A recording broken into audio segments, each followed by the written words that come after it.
Merci, monsieur le maire. Alors, chers collègues, les bandes podotactiles, qu'est-ce que c'est?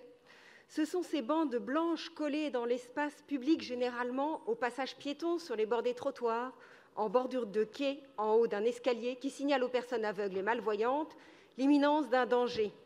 Elles les aident dans leur déplacement, notamment par les différences de revêtement de sol avec leurs pieds ou leurs cannes blanches. Elles sont en résine et ne résistent pas à l'usure du temps.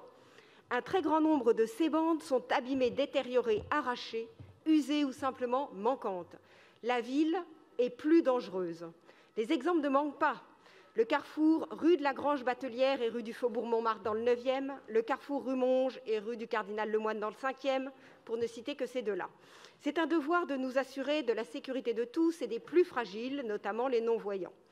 La loi 2005-102 du 11 février 2005 pour l'égalité des droits et des chances, la participation et la citoyenneté des personnes handicapées et les textes réglementaires prescrivent une mise en accessibilité de la voirie et des espaces publics et que la norme en vigueur NF P98-351 impose aux gestionnaires des voiries publiques de contrôler l'absence de dégradation des surfaces tactiles. Nous demandons que la Ville de Paris présente un bilan de la conformité des surfaces podotactiles et des autres dispositifs d'aide aux personnes handicapées installées sur la voirie publique.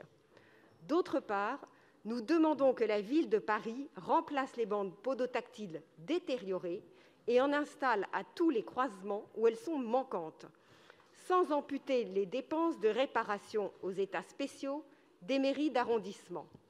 Enfin, que la ville mène une réflexion sur les dalles podotactiles en matériaux plus résistants, en béton moulé par exemple, qui sont incrustés dans les trottoirs et qui semblent résister beaucoup mieux à l'usure du temps. Je vous remercie.